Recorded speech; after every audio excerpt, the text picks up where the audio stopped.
আজকে আমরা কথা বলবো অ্যাটেন্ডেন্স মেশিন। আমার হাতে যে মেশিনটা আছে সেই মেশিনটা হচ্ছে আপনার ZK K40 মডেলের মেশিন। সো আমি অ্যাটেন্ডেন্স মেশিনে অ্যাটেন্ডেন্স সফটওয়্যারটা ওপেন করব। এটা আমার ডিসকানেক্ট করা আছে, কানেক্ট করলাম। তো কানেক্ট করার পর হ্যাঁ দেখতে পাচ্ছেন যে আমার এখানে কানেক্ট হয়েছে।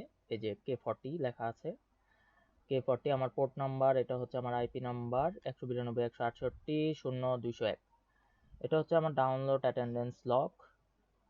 আজকে কে কে অফিসে আসলো, কে কে গেল, সবকিছুর আমার এখানে একটা ডাটা রিডিং আছে। সেই রিডিংটা আমি মেশিন থেকে নিলাম। তো আমি এখানে দেখতে পাচ্ছি সবার নাম আছে, যে কে কে আসলো, কয়টার দিকে আসলো, কি করলো, সব কিছু এখানে আছে।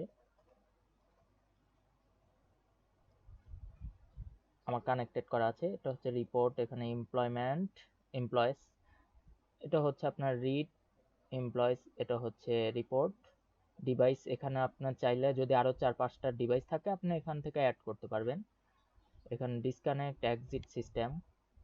তো আজকে আমরা এমপ্লয়টা দেখি। এমপ্লয়তে আপনার এখানে আমার এখানে আছে ডিপার্টমেন্টে এখানে স্টোর সিলেকশন। তো আমি যদি ট্রান্সফার অ্যাড, যদি আমি কাউকে এখানে অ্যাড করি তাহলে আমি কোন ক্যাটাগরিতে অ্যাড করব তা এখানে ডিপার্টমেন্ট ম্যানেজমেন্টে আছে। তো আমি এখানে অ্যাড বাটনটা এখন ক্লিক করব। দীপু, হ্যাঁ অ্যাড বাটনটা ক্লিক করলাম। তো আমার এখানে একটা আমি এক্সাম্পল দেখাবো।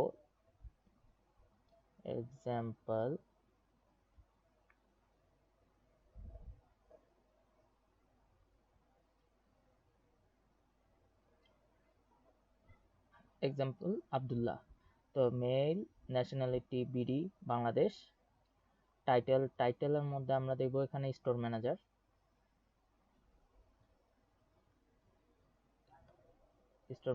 এখানে হচ্ছে এমপ্লয়মেন্টের ডেট, যে কবে সে জয়েন নিয়েছে। তো আমরা এখানে আপনার একটা ডেট এখন বসাবো আমরা এক্সাম্পল ক্ষেত্রে। তো এখানে একটা নাম্বার, এখানে আমি আমার নাম্বারটা দিয়ে দিচ্ছি। তো এখানে তার নাম্বারটা থাকবে। তো সেভ দিলাম। দেখেন এখানে এসে পড়েছে যে এক্সাম্পল আব্দুল্লাহ, ঠিক আছে, এই যে ফোন নাম্বার সহকারে এসে পড়েছে। চাইলে আপনি আরো আছে না আরো অ্যাড করতে পারবেন, যতজন মনে চায় ততজন অ্যাড করতে পারবেন। তো এখানে আগে দিয়ে কিন্তু এখানে লেখা উঠছে যে ফিল্ড মাস্ট হ্যাভ, এখানে আপনার কবির, কবির নামটা দিয়ে সেভ করছি, সেভ কবির। এখন আমি কবিরের এখানে টাইটেল কিন্তু দিই নাই। তো এখানে মেল দিলাম, ন্যাশনালিটি বিডি, টাইটেলে ধরেন QC, QC section, QC section, section, QC section দিলাম। দেওয়ার পরে এখন সেভ হলো যে কিউসি সেকশন, কিন্তু আমি কিউসি সেকশনে পাঠানোর কথা, এটা আমি স্টোর সেকশনে পাঠানি আছে। তো কিভাবে আমি ট্রান্সফার করব? টিতে আমি এখানে ট্রান্সফারের অপশনে কিউসিতে ওকে দিলাম, চলে গেল, এখান থেকে চলে গেল কিউসি সেকশনে, চলে গেল কবির কিউসি সেকশনে। তো চাইলে আপনি এখান থেকে যে কোনো সেকশনে টি এর যে ট্রান্সফারের মধ্যে ক্লিক করে আপনি যে কোনো আপনি সেকশনে আপনি পাঠাতে পারবেন। তো এখন দেখেন এখানে ডেলিভারিতে আমি পাঠিয়ে দিচ্ছি। তো এখানে আমি আব্দুল্লাহ নাম ছিল, এখানে আমি স্টোর ম্যানেজারের জায়গায় এখন আমি লিখে দেব ডেলিভারি ম্যান। তো ডেলিভারি সেকশন, সেভ।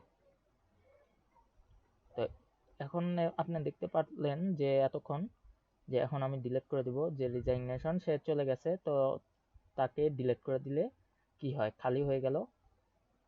বা কিউসি সেকশনে ডিলিট করে দিলাম, মানে তারা এখন আর নাই, তাদের নামটা নাই।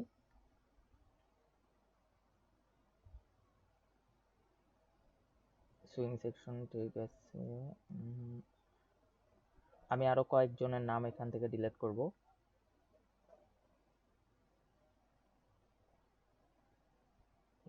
ফুল ডিলিট,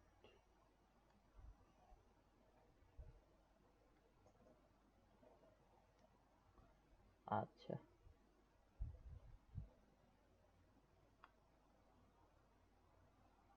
ডাউনলোড এফপি, এখন এটা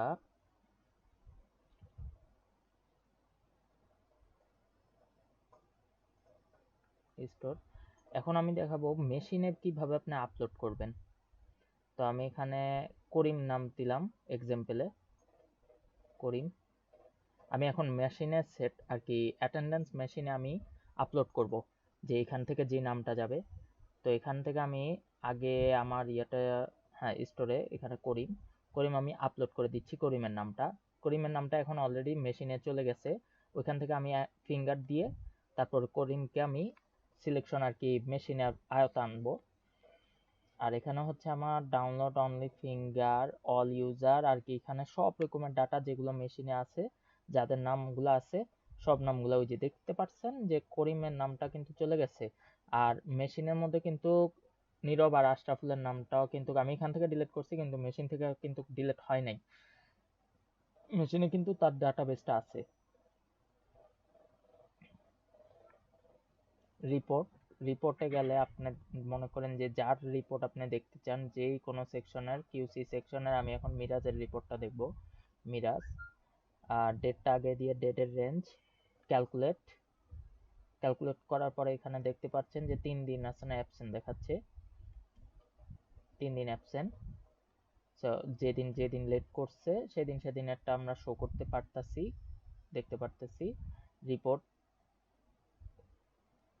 এখানে আছে ডেইলি অ্যাটেন্ডেন্স স্ট্যাটিক রিপোর্ট, যে সে কবে কবে ছিল, কবে কবে অ্যাবসেন্ট। এক্সপোর্ট করব, আমার এখানে একটা বিল্ড করাই আছে যে রিপোর্টের, তাও আমি এখানে আপনাদের ডিফল্ট দেখাবো।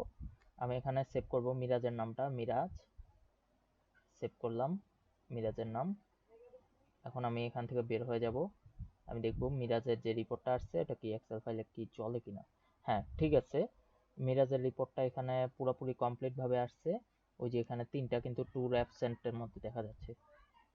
ওকে, আজকে এই পর্যন্তই, দেখা হবে পরবর্তী ভিডিওতে।